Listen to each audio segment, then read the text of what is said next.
pessoal! Bem-vindo a mais um vídeo do canal. Eu sou a Aline Arouca, nutricionista. Sabe sobre o que é o vídeo de hoje? O vídeo de hoje vai falar sobre ATIs, doença celíaca, sensibilidade ao glúten não celíaca. Eu tenho certeza que você já ouviu falar de um desses termos, mas você quer saber melhor o que acontece lá dentro? Por que te dá tanto desconforto quando você come algum pãozinho ou algum bolinho, alguma coisa que tem glúten? Mas será que todo esse desconforto é causado mesmo pelo glúten? Será que é o glúten o vilão? Ou ele tem um outro nome, como ATIs? Se você não sabe o que é ATI, se você quer saber melhor o que o glúten faz lá no seu intestino, fica nesse vídeo que tá muito recheado de coisa boa. Até a próxima e se você gostar, dá o seu curtir, acompanha aqui no canal. Te vejo no próximo. Até mais!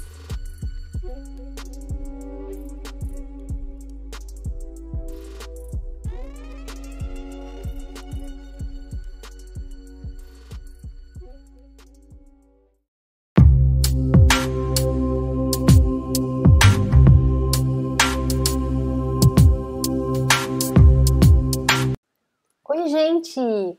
Então vamos lá para mais um vídeo. Esse título aqui eu escolhi e não foi à toa não. Isso é uma verdade. Eu e minha gata, nós somos sensíveis ao glúten. Quando a Lua chegou aqui em casa, ela tinha 12 semanas e ela veio normal, ela veio sem nenhum problema. Mas aí eu continuei dando a mesma ração que ela estava acostumada a comer. E a partir de 2 semanas, então, ela começou a apresentar diarreia. E assim foi por muitas semanas. E eu fui mudando de ração depois e nunca encontrava alguma solução para parar a diarreia dela. E era uma diarreia líquida. E eu comecei a ficar muito preocupada, porque ela não estava ganhando peso. Ela estava emagrecendo, ela estava bem magrinha, parecia até os ossinhos da costela. E eu comecei a ficar muito nervosa. E um pouco impotente, porque eu não sabia o que fazer. E eu fui no veterinário, então, algumas vezes, eu fiz várias visitas no veterinário durante esse tempo, e o veterinário não estava acreditando muito que podia ser intolerância, né, ou alergia, alguma coisa assim, alguma coisa que tivesse cereal, que tivesse trigo. E eu sugeri, então, retirar completamente o trigo. Eu nunca mais comprei nenhuma ração que tivesse trigo. E, adivinha só, ela nunca mais teve problema com isso. Certo dia, depois que ela já estava muito bem, né, nunca mais teve esse diarreia nenhuma, eu tinha um restinho de uma outra ração e eu só fiz um teste. Eu coloquei de novo um pouquinho da ração. 2 dias depois, ela estava com diarreia. Aí eu nunca mais dei. Então ficou bem claro para mim que ela é muito sensível ao glúten, ela deve ter ou uma alergia ao trigo, alguma coisa assim. Então eu nunca mais coloquei isso na dieta dela. Isso para mim também é um problema. Eu tenho muitos problemas quando eu como o pãozinho ou um bolo que contenha trigo, né? Eu tenho vários problemas. Então desde que acontece não necessariamente uma diarreia, mas eu sinto que já começa a ficar tudo desregulado.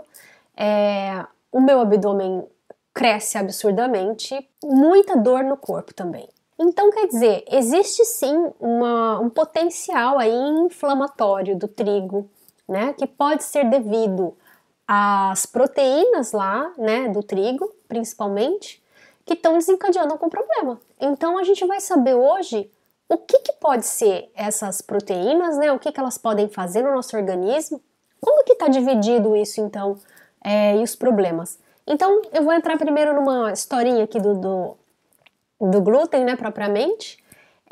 Então a gente vai falar um pouquinho o que é o glúten, afinal, e comentar de alguns problemas, né, de algumas condições que acontecem quando a gente ingere o trigo ou o glúten.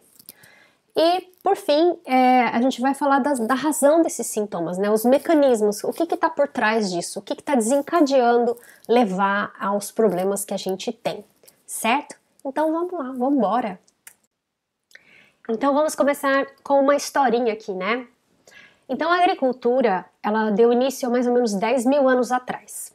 A primeira descrição de alguma alteração, né, na saúde foi descrita pelo grego que se chamava Areteus. Eu acho que é assim que se fala. Ele, há 2 mil anos atrás, né, que ele descreveu pela primeira vez uma doença, ele chamou de doença daí então, que era ocasionada por muita diarreia e muita desnutrição, né, ocasionando em outros problemas também. E aí ele chamou isso de coiliacos, eu acho que era coiliacos, aí que significa abdominal, ou abdômen, abdominal, uma coisa assim.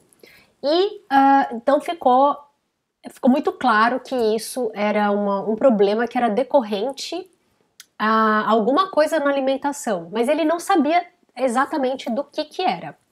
Mais tarde, o doutor, né, o médico, Willem Dicke, eu acho que é assim que se fala, lá na Holanda, quando aconteceu a fome na Holanda, em 1944, na Segunda Guerra Mundial, o que aconteceu? O que ele percebeu, né? Então ele percebeu que tinha muitos pacientes que estavam sofrendo antes, né? Antes de acontecer a Segunda Guerra Mundial, ele já estava acompanhando pacientes com muito problema de diarreia, problemas gastrointestinais, né? Mas não sabia exatamente do que era. Aí ele percebeu que com a falta de suprimento de alimentos nos hospitais durante a Segunda Guerra Mundial, que foi que eles cortaram, né? O que aconteceu? Ele percebeu que os pacientes melhoraram aqueles sintomas relacionados à doença celíaca. E ele fez, então, a associação de que era o trigo, então, o causador, né? Que era o problema, era o glúten no pãozinho lá, que foi banido, que não estava sendo entregue foi um rolo lá que aconteceu entre a Alemanha nazista e os outros países. Bom, enfim, eles não entregaram os alimentos para os holandeses, e aí aconteceu que durante muito tempo, então, ele percebeu que os holandeses eles melhoraram dos sintomas da doença celíaca. Pois bem, e aí, então vamos entender então o que tem, depois dessa história que eu contei, vamos entrar aqui então vamos saber o que é o glúten, onde que está o glúten, quais as proteínas que contém, né, o trigo. Então vamos lá. Então eu quero que vocês entendam o seguinte, vou colocar aqui um laser para vocês entenderem. Então esse aqui, ele é o grão, né, do cereal. Então ele tem algumas partes, né? Eu vou direto aqui ao assunto, tá?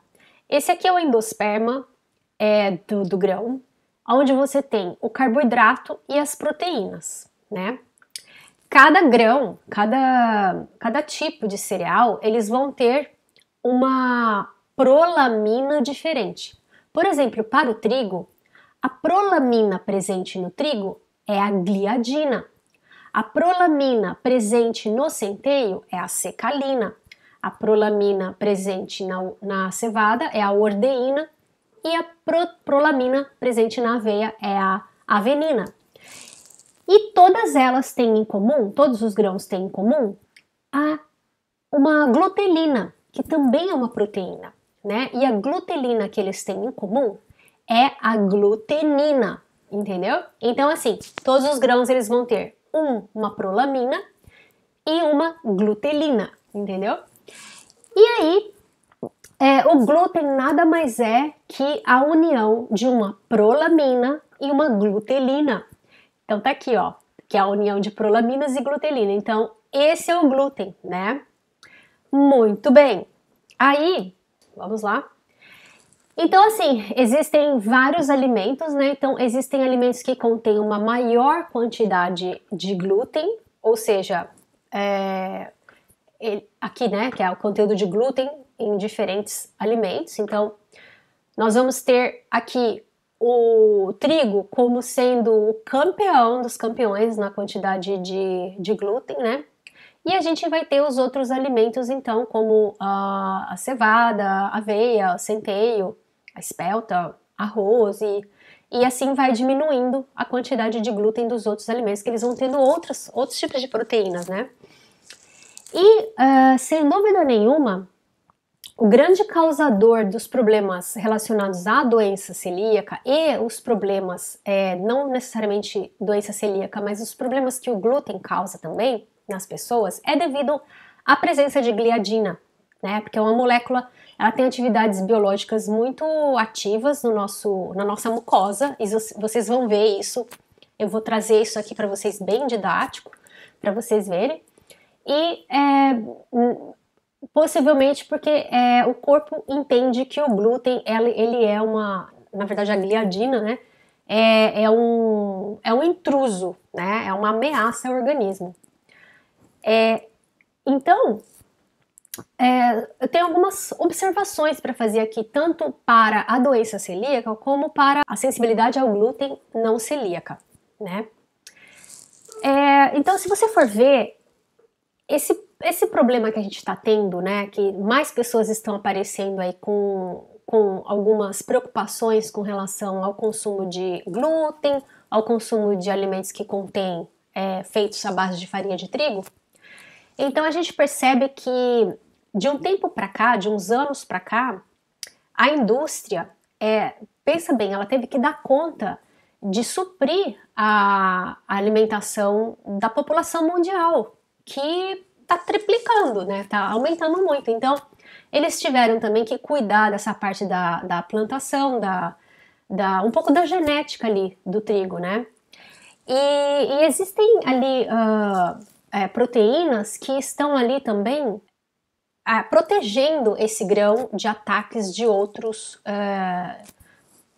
insetos ou de outros bichos, né? Vamos falar assim. Tem uma resistência maior, então esses grãos, eles ganharam uma mudança na sua genética para poder ser plantado e colhido sem nenhum dano, né? E para dar conta da alimentação da população mundial. Então, imagine que existe sim uma quantidade maior aí de proteínas no trigo que pode ser que o nosso corpo não está aceitando muito bem.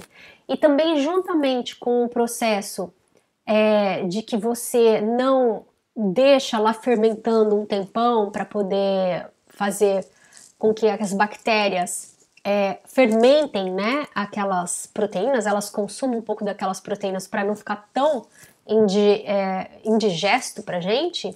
Então isso também, quando você compra um pão de padaria ou você compra um pãozinho ali que é industrializado, geralmente esse processo pula um pouquinho, né? Ele é muito mais rápido por conta da demanda mesmo. Tá tudo muito, muito rápido, a velocidade da luz, né?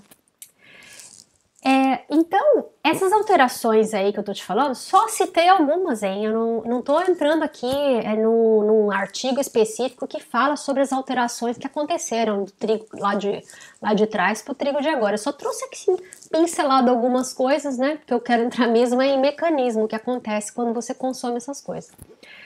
Mas isso pode ser, sim, um dos motivos que levaram aos grãos eles terem uma quantidade maior de glúten e também que está tudo incluso na nossa alimentação, na indústria alimentícia. E aí, quando você percebe, você está muitas vezes no dia consumindo o glúten sem saber, ou o trigo sem saber, né? Então, qual que é o problema disso? O que pode acontecer? Então agora eu vou entrar com vocês o que acontece, né, na mucosa, por que esses problemas eles estão relacionados. E eu vou entrar aqui especificamente falando da doença celíaca primeiro, mas a sensibilidade ao glúten não celíaca é uma coisa que está muito próxima ali de acontecer, como na doença celíaca, mas não tanto. Ele tem uma ativação, mas não chega a ser naquela potência que é na doença celíaca. com certeza, nesse caso, né, da doença celíaca, é o glúten o problema. A gliadina com aquela glutelina, né, que é a glutenina, que é o problema ali que dá na doença celíaca, né. Então eu quero mostrar aqui para você que esse aqui é uma mucosa saudável do nosso intestino. Então lá no nosso intestino, então nós estamos no intestino, tá? Então aqui, nosso intestino, né? Intestino delgado, então tá aqui as vilosidades, eu tenho essas vilosidades, e essa coisinha que você tá vendo aqui, eu vou aumentar ela de tamanho, ó, tá aqui. Essa camadinha aqui que você tá vendo é isso daqui, é isso aqui que eu tô mostrando, tá? Então imagina, né, que aqui a sua célula, que é o enterócito, né, aqui tá o núcleo dele, e aqui são, vamos dizer lá, que é as gliadinas que estão chegando lá do glúten. Então, assim que eles chegam, né, no seu, lá na camada superficial do seu enterócito, é acionado um mecanismo de que para romper as porteirinhas, né? São as proteínas zonulina, por isso que tem um Z aqui, ó. Então, ele sente e as proteínas zonulina, então, elas vão ser quebradas. Então, imagina que isso aqui é uma barreira que protege de os fragmentos serem passados por aqui. Quando eles se ligam, quando o seu enterócito sente, o que acontece? Essa barreira da zonulina, ela é quebrada. Então, você passa a não ter. E isso é o que acontece quem tem sensibilidade ao glúten não celíaca. Também está acontecendo isso. Não é só em celíaco. Aí os fragmentos do glúten, eles vão passar por aqui e aí vai começar uma cascata de acionamento de sistema imune. Então, vou te mostrar nessa parte aqui, nós estamos aqui, né? Então, os fragmentos estão entrando. Nesse momento, esses fragmentos, na hora que eles começam a entrar, o seu próprio enterócito, ele começa a produzir algumas substâncias que vão acionar células do sistema imune.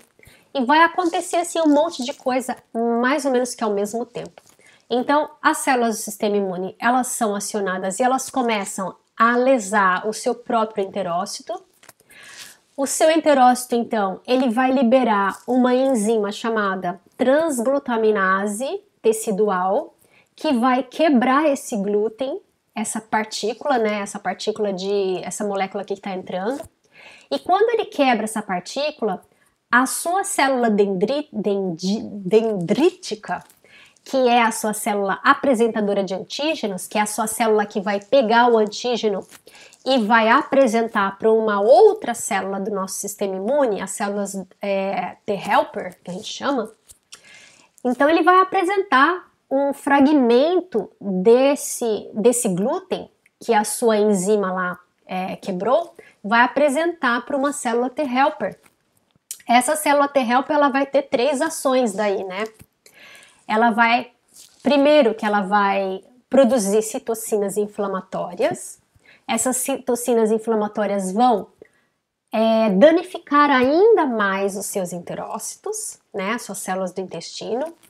Elas vão ativar as células killer da família das células T, que também vão atacar os enterócitos. Então você vai ter ataque de todos os lados, né, de todas as maneiras. E por último, elas vão acionar as células B, né, as células maduras. Então, ativação de células B, elas vão produzir então anticorpos contra as enzimas, a transglutaminase tecidual. Então, vai produzir anticorpo contra essas enzimas. O outro anticorpo que elas vão produzir vai se ligar aos fragmentos do glúten, né? Então, essas células B, o anticorpo, é por isso que você, quando quer fazer teste para saber se você tem sensibilidade ao glúten ou não, o primeiro teste que eles fazem é esse de anticorpo antitransglutaminase tecidual. mas que muitas vezes não funciona. Eu vou mostrar para vocês depois o que funciona. Muito bem, então isso está acontecendo, né? Essas três coisas estão acontecendo. Então, por último, aqui, o que vai levar? Vai levar a uma lesão imensa das células do seu sistema digestório. Qual que é a diferença? Isso aqui que eu estou explicando é da doença celíaca, mas na sensibilidade ao glúten não celíaca, isso aqui também está acontecendo, só que não chega a uma ativação das células do sistema adaptativo, tá? E sim mais do sistema inato, é mais o sistema imune inato que está sendo ativado, porque você tem recrutamento ali de neutrófilos, você tem uma inflamação acontecendo também, só que é uma inflamação menos intensa e você não tem envolvimento de células killer, tá? Esse envolvimento de células killer acontece mais com a questão da doença celíaca. Mas a questão uma pergunta que fica aqui é: será que se eu tiver uma tendência a desenvolver doença celíaca e eu já perceber que eu tenho alguns sintomas que acontecem quando eu como alguma coisa relacionada, né, que tenha trigo, alguma coisa assim, então eu tô sentindo alguns sintomas lá. Será que se eu comer sempre, continuar fazendo, será que eu vou desenvolver isso no futuro? Eu acredito que sim, se você tiver tendência genética para isso. E a gente vai chegar lá, eu vou explicar. Olha só, a tendência genética. Então vamos voltar aqui um pouquinho só para te mostrar uma coisa. Lembra que eu falei que a sua célula dendrítica vai apresentar um fragmento desse glúten que ela processou para uma célula T, que é uma célula de defesa do nosso organismo? Como que se dá isso aqui? Olha só, a sua célula dendrítica, ela só vai ser capaz de apresentar esse fragmento se ela tiver esse HLA-DQ receptor, tá? Se ela expressar esse receptor aqui, HLA-DQ, então imagine que esse aqui é um fragmento. Então, tá vendo que esse fragmento, ele fica bonitinho aqui? Ele entra bonitinho aqui dentro desse receptor? Mas essa curvinha, ela não caberia aqui, está vendo? Que aqui não é curvado, né? Aqui é um quadradinho, aqui também não caberia, aqui também não caberia. Então, assim, esse receptor aqui, esse aqui que a gente está falando, tá? Ele deveria ser assim, tá? O teste genético consegue pegar isso. Se você tiver HLA-DQ2 e o DQ8, que são dois tipos de receptor para poder fazer essa apresentação do antígeno, vamos dizer que você herdou um do seu pai e um da sua mãe. Ou você herdou um do seu pai, mas mesmo que não tem como se ligar, mas um da sua mãe. Então, assim, você tem parcialmente uma chance grande de ter, né? Então, aqui tá uma foto mostrando a vilosidade do intestino, né? Que você perde aqueles vilos bonitos, né? Como você tem aqui, aqueles vilos no intestino que são perfeitinhos. Então, se a pessoa não tiver o DQ, né? Então, ela tem o HLA-DP, o HLA-DR, que são outros da família, né, dos... É complicado falar aqui, mas eu vou falar.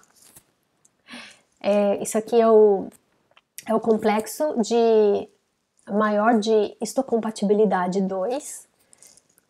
Se eles tiverem, então, esse modelo aqui, né, a presença desse tipo, então você tem uma tendência muito grande de desenvolver, né? Isso daqui está presente em 95% das pessoas que têm doença celíaca. E as pessoas que não têm doença celíaca, mas têm uma sensibilidade ao glúten, isso vai aparecer como uma tendência grande em desenvolver. Que a pessoa vai ter pelo menos um que se liga ao antígeno do glúten, tá?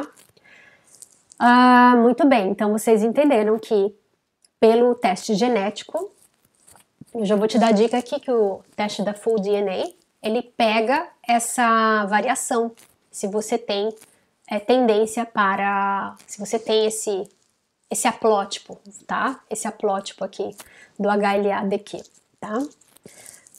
Muito bem. Então, se você não tiver o DQ, você não vai desenvolver. E pode ser que o seu problema daí, você descarta a coisa que é a sensibilidade ao glúten. Então não é mais sensibilidade ao glúten, pode ser sensibilidade ao trigo, é isso mesmo, ao trigo. Mas qual que é a diferença daí, né? Então, só vendo uma diferença aqui entre os dois, né? Para quem tem doença celíaca e a doença, não doença, mas a sensibilidade ao glúten não celíaca, então a gente vê que você vai ter que ter uma dessas duas, né? Ou o HLA-DQ8 ou o DQ2. E se você tiver, se você faz um teste, né? Um teste genético, por exemplo. Você faz um teste genético, mas você tem todos os sintomas, né? Você sente muito mal quando come um pãozinho, alguma coisa assim. Você sente fortes dores abdominais, você tem dor de cabeça, você tem dor no corpo, você tem um monte de coisa. Você fala assim, toda vez que eu como alguma coisa que tem trigo, me dá tudo isso. Aí você vai lá, faz o teste genético, não dá que você tem um HLA-DQ, o haplótipo, né? Desse daqui, DQ. Mas aí você tem ou o DP ou o DR. Mas aí o que acontece então? Qual que é o problema? Então o problema, meu bem, não é o glúten. O problema para você daí não é o glúten. O problema para você então vai ser os ATIs ou então a própria alergia ao trigo. E eu vou explicar isso para vocês com mais detalhes agora, tá? Só uma coisinha bem breve aqui. Eu não vou ficar lendo tudo para vocês, mas só uma comparação entre os sintomas da doença celíaca e os sintomas da sensibilidade ao glúten não celíaca.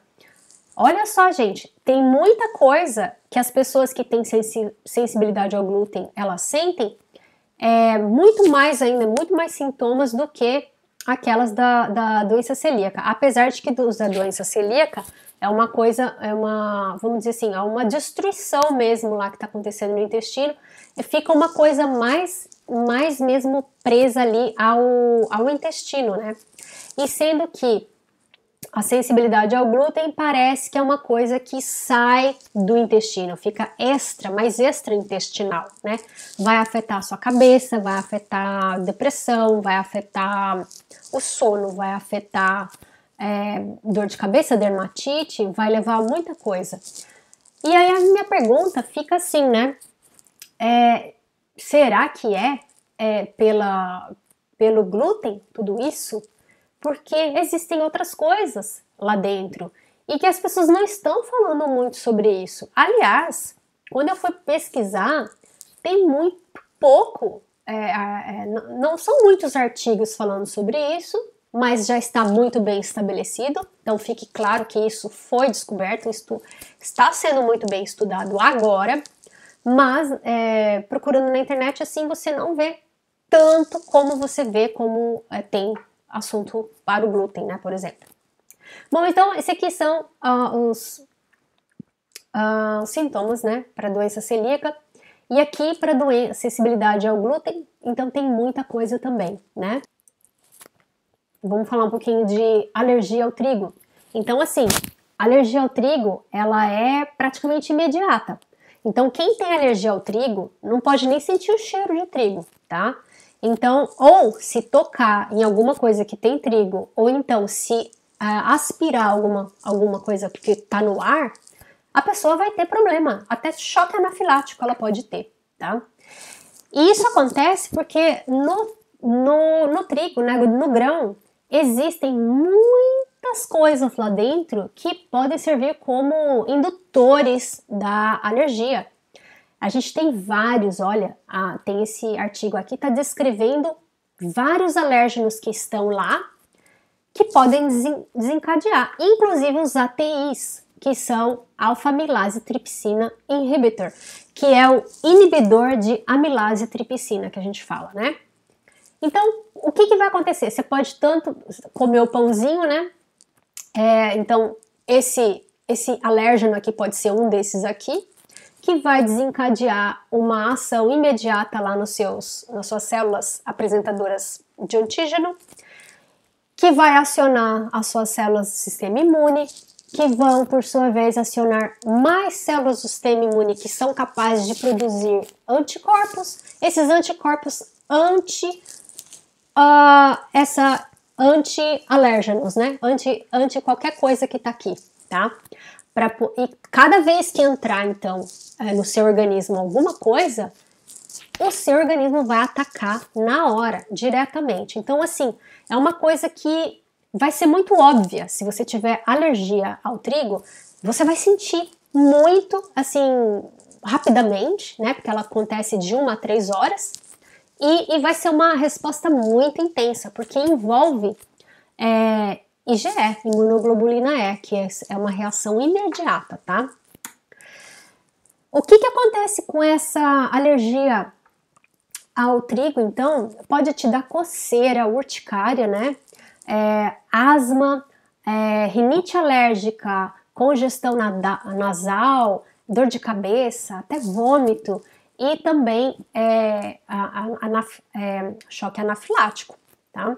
Então aqui eu peguei algumas fotos de umas características que eu encontrei que podem dar alergia. Então assim, eu me lembro que eu peguei um paciente que tinha essas bolinhas aqui, né?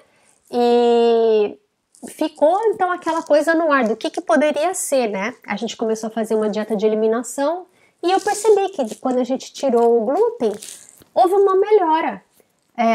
Mas não era o glúten, né? Eu pensava que era o glúten, mas na verdade era o trigo, tá, gente? Bom, e aí, agora a gente vai entrar nos ATIs. Vamos falar o que são os ATIs. Então, como eu já previamente apresentei, ATIs vêm do nome amilase trypsin inhibitors, são inibidores de amilase tripsina. Então, o que eles são, né? Eles são proteínas que estão aqui no endosperma, né? E eles contribuem para a defesa da planta, né? Então, eles estão ali para defender a planta de ataques de pestes, né? Porque essas pestes, elas podem vir e elas podem querer comer ali a plantação e acabar com a plantação, né? E aí não sobra nada para as pessoas. Então, elas existem ali, elas são resistentes, muito resistentes à nossa digestão também. E então, vamos dar uma olhadinha aqui. Você tem, por exemplo, as proteínas aqui, né? Então, no endosperma você tem as proteínas e aqui os ATIs, eles compõem de 1 a 3% de toda a quantidade de proteína que você tem. Sendo que o glúten, que são as gliadinas e mais as gluteninas, compõem de mais ou menos 80%. Então, assim, de 1 a 3% só que são relacionadas a ATIs, tá? Que já é o suficiente para dar muito problema. Gente, eu fiquei pasma quando eu vi o que essas ATIs provocam no nosso organismo. E aí me veio na cabeça que todo mundo que fala que é sensível ao glúten, eu fico pensando, eles falam que eles são sensíveis ao glúten porque eles não conhecem os danos que os inibidores de amilase tripsina podem causar. Olha só, já está bem documentado na literatura, tá? Eu fiz essa pesquisa para vocês. Os ATIs, eles estão envolvidos na resposta imune, tanto inata como adaptativa, porque eles chegam a afetar as nossas células do sistema imune da resposta adaptativa e eles aumentam muito a produção de citocinas inflamatórias. É por isso que você pode ter dor de cabeça, né? Principalmente porque você produz tanta citocina inflamatória que essas citocinas elas caem na corrente sanguínea e que elas vão afetar outros órgãos e vão causar outros problemas nos outros órgãos. Olha só, gente, olha só o que esse artigo fala, que evidências, né, sugerem que os inibidores de tripsina, eles poderiam piorar os sintomas em algumas doenças autoimunes, como artrite reumatoide, esclerose múltipla, asma, lúpus, doença de esteatose hepática também, né, que é a gordura no fígado, e também aquelas que sofrem de inflamação no intestino, tanto do intestino irritável, como as doenças inflamatórias, como doença de Crohn, como colite ulcerativa, né? Então, gente, é muito perigoso isso. Então, as ATIs, elas conseguem passar, né? Elas conseguem passar por entre os seus enterócitos. Por quê? Porque primeiro que a gliadina lá no seu enterócito, lembra que ela se liga à zonulina? Tem receptor que sente que tem glutelina ali. Aí as pontes, né, as zonulinas, elas vão se abrir e vai entrar muito mais coisa ali que não devia. Então já vai ter uma passagem aqui muito mais intensa dessas moléculas. E essas moléculas, gente, elas ativam, sabe o quê? Lembra daquele vídeo de inflamação que eu fiz? Lá tá explicando quando um fator desencadeante se liga lá no receptor da sua célula imune e desencadeia uma resposta inflamatória. Pois é, aqui vai acontecer igualzinho. O ATI, ele consegue se ligar num receptor da sua célula imune e a sua célula imune vai produzir, sabe o quê? Citocinas inflamatórias. Inflamação. Você vai ficar inflamado de consumir o trigo. E a coisa não é a respeito do glúten, vai além disso. Olha só, quem é que tem esses inibidores aí de amilase tripsina, né? Principalmente trigo, cevada e centeio. Eles têm uma bioatividade muito alta. Mas não só eles, gente. O trigo sarraceno, que é esse buckwheat aqui, também pode ter, né? Eles também têm uma bioatividade média, tá? Então, por exemplo, eu vou te dar um exemplo meu, tá? Eu não posso comer jamais trigo sarraceno. Eu tenho uma alergia horrorosa se eu comer trigo sarraceno. E eu tenho certeza que agora é por causa disso, porque o trigo sarraceno tem uma bioatividade aqui média desses ATIs, então pode ser sim. Ele não tem glúten, mas ele tem prolamina, e são as prolaminas que estão desencadeando essa resposta, certo? Muito bem, então terminando aqui esse assunto sobre ATIs, trazendo para vocês que os ATIs também provocam inflamação. Agora, acho que vocês já sabem, e os outros fragmentos que tem no trigo, né? No trigo, na cevada, no centeio, e outros alimentos até, né? Muitos outros alimentos aqui que vocês vão ver. Então, vocês sabem, né, que na farinha, ela tem um limite de tolerância de fragmentos de insetos que pode ter, né? Da farinha de trigo, por exemplo, podem ter até 75 fragmentos de inseto por cada 50 gramas. Gente, o que dizer sobre isso, né? Olha só, a Anvisa, ela define os níveis de tolerância para as matérias estranhas, né, em alimentos e bebidas. Então, tem nos produtos à base de tomate, Até no chá de camomila pode ser encontrado 5 insetos inteiros mortos em 25 gramas de chá. Em café torrado e moído, olha só, gente, tem 60 fragmentos de insetos para cada 25 gramas. Em geleias de frutas, 25 fragmentos para cada 100 gramas.